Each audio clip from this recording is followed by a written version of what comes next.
Welcome back to my channel Madhavi talks. మేము ఎక్కడికి వెళ్ళబోతున్నాం అనేది మీరు ఆల్రెడీ థంబ్నెయిల్ చూసే ఉంటారు. అదే ఫ్రెండ్స్, తిరుమల తిరుపతి శ్రీ వెంకటేశ్వర స్వామి దర్శనానికి. తిరుమలకి వెళ్లడం మన నిర్ణయం కాదు, అది స్వామివారి పిలుపు. 7 కొండల వాడు పిలిస్తేనే మన అడుగులు ఆ దిశగా పడతాయి. ఈ రోజు మాకు పిలుపు వచ్చింది, కానీ ఈసారి నేను నా తమ్ముడు మాత్రమే వెళ్తున్నాం, అది కూడా ఫ్లైట్ లో. లైఫ్ లో ఫస్ట్ టైం ఫ్లైట్ జర్నీ ఎలా ఉంటుందో ఎక్స్పీరియన్స్ చేయబోతున్నాం. అండ్ మీలో కూడా ఎవరైనా ఫస్ట్ టైం ఫ్లైట్ జర్నీ చేయాలనుకుంటే ఈ వీడియో చాలా బాగా ఉపయోగపడుతుంది. టికెట్ ఎలా బుక్ చేసుకోవాలి, ఎయిర్పోర్ట్ కి ఎలా వెళ్ళాలి, లగేజ్ అండ్ చెకింగ్ గురించి అన్ని విషయాలు తెలుసుకుందాం.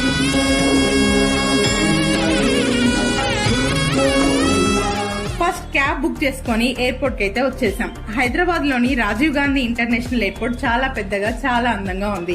ఎయిర్పోర్ట్ ఫస్ట్ ఎక్స్పీరియన్స్ మాత్రం చాలా బాగుంది.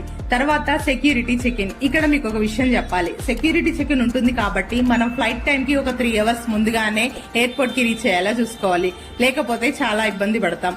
ముందుగా మా టికెట్ అండ్ ఐడి చూపించి లోపలికి వెళ్ళాం. మనం డొమెస్టిక్ లో ప్రయాణించినప్పుడు పాస్పోర్ట్ అవసరం ఉండదు, కానీ ఇంటర్నేషనల్ గా ప్రయాణించినప్పుడు మాత్రం పాస్పోర్ట్ అండ్ వీసా అవసరం. తర్వాత బోర్డింగ్ పాస్ తీసుకుని లోపలికి వెళ్లి luggage scanning and security checkup అంతా కంప్లీట్ చేస్తాం. మా సెక్యూరిటీ చెక్ ఇన్ అయితే అయిపోయింది. ఫస్ట్ కాబట్టి కొంచెం టెన్షన్ గా ఉంది, కానీ చాలా స్మూత్ గా అయిపోయింది. అంతా ఆ 7 కొండల వాడి దయ.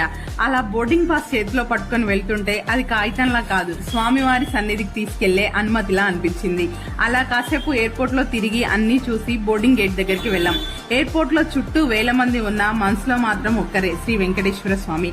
అలా స్వామివారిని స్మరిస్తూ ఉండగా అక్కడ మాకు మన తెలుగు కుర్రాడు, Indian cricket player Tilak Varma కనిపించాడు. అతని దగ్గరికి వెళ్లి పిక్స్ తీసుకున్నాం. అండ్ అలా కాసేపు వెయిట్ చేసామో లేదో మా ఫ్లైట్ బోర్డింగ్ స్టార్ట్ చేశారు.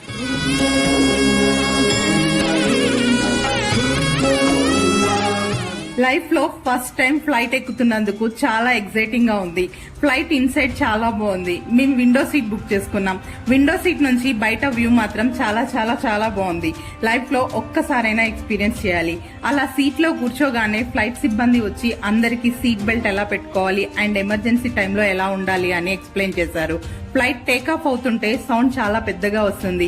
అలాగే ఫ్లైట్ చాలా స్పీడ్ గా రన్వే పై వెళ్లి ఒక్కసారిగా గాల్లోకి ఎగిరింది. పైనుంచి మాత్రం హైదరాబాద్ నగరం చాలా చిన్నగా కనిపిస్తుంది, కానీ భక్తి మాత్రం మరింత పెద్దదైంది. ఇదంతా స్వామివారి కృప లేకుండా సాధ్యం కాదన్న భావన హృదయాన్ని నింపేసింది. అండ్ ఫ్లైట్ లోపల చాలా కంఫర్ట్ గా ఉంది.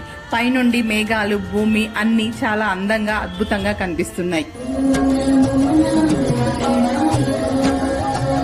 కొన్ని కలలు మనం కంటాం, కొన్ని క్షణాలు దేవుడిస్తాడు. తిరుమల యాత్ర మన ప్లాన్ కాదు, స్వామివారి అనుగ్రహం. చాలా మంది చెప్తారు స్వామివారి పిలుపు ఉంటేనే వెళ్తారు అని. అది అక్షరాల నిజం. ఎందుకంటే ఈ ప్రయాణం మేము చేస్తామని అస్సలు అనుకోలేదు. సామాన్యుడికి ఫ్లైట్ జర్నీ ఒక కళ. మా దగ్గర ఫ్లైట్ టికెట్ వచ్చేస్తుండే, అది వేరే వాళ్ళకి ఇవ్వాల్సిందే. ఎక్స్పైరీ లాస్ట్ డేట్ రోజు ఈవెన్ 1 hour లో ఎక్స్పైర్ అయిపోతాయనే టైంకి మేము బుక్ చేసుకున్నాం. స్వామివారిని మనం చూడాలనుకుంటే కాదు, ఆ స్వామి మనల్ని చూడాలనుకోవాలని అంటారు. ఆ 7 కొండల వాడి పిలుపుతో మొట్టమొదటిసారి విమానంలో ప్రయాణం. ప్రతి గుండె చప్పుడు ఒక్క మాటే చెప్తోంది, గోవిందా గోవిందా అని. హైదరాబాద్ నుండి తిరుపతి వరకు ఫ్లైట్ టైం 1 hour 20 minutes మాత్రమే, కానీ ఈ గంట జర్నీ మాత్రం చాలా అద్భుతం. మా ఎక్స్పీరియన్స్ మాత్రం మాటల్లో చెప్పలేనిది. అలా చూస్తుంటేనే మన ఫ్లైట్ తిరుపతి రేణిగుంట ఎయిర్పోర్ట్ లో ల్యాండ్ అయింది. టేక్ ఆఫ్ అండ్ ల్యాండింగ్ లో మాత్రం కొద్దిగా భయం వేసినా, కానీ తర్వాత అంతా చాలా స్మూత్ గానే ఉంది. తిరుపతి రేణిగుంట ఎయిర్పోర్ట్ చిన్నదిగా ఉన్నా చాలా క్లీన్ గా ఉంది. ఎగ్జిట్ గేట్ నుంచి బయటికి రాగానే వెంకటేశ్వర స్వామి విగ్రహం కనిపిస్తుంది. ఈ విగ్రహం దగ్గర చాలా మంది పిక్స్ అండ్ వీడియోస్ తీసుకున్నారు. ఈ విగ్రహాన్ని మీరు కూడా చాలా వీడియోస్ లో చూసే ఉంటారు. ఇక్కడి నుండి తిరుపతికి టాక్సీలు, బస్సులు సులభంగా దొరుకుతాయి. మేము ఊబర్ ఆటో బుక్ చేసుకుని తిరుపతికి అయితే బయలుదేరాం. ఇలా మా first time flight journey Hyderabad to Tirupati వరకు పూర్తయింది. ఇప్పుడు మనం వెంకన్న దర్శనానికి తిరుమలకి వెళ్తున్నాం.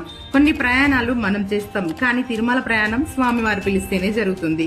తిరుపతికి వెళ్ళాక SST టోకెన్స్ దొరకాయా, లేదా అలిపిరి నడక మార్గంలో ఎలా వెళ్ళాం, శ్రీవారి దర్శనానికి ఎంత సమయం పట్టింది, ఆ డీటెయిల్స్ మొత్తం నెక్స్ట్ వీడియోలో చెప్తా. ఇది ఫ్రెండ్స్ మా ఫస్ట్ ఫ్లైట్ జర్నీ డీటెయిల్స్. ఈ వీడియో నచ్చితే లైక్ చేయండి, ఛానల్ కి కొత్త అయితే సబ్స్క్రైబ్ చేయండి. మళ్ళీ ఇంకో వీడియోలో కలుద్దాం. Thank you friends.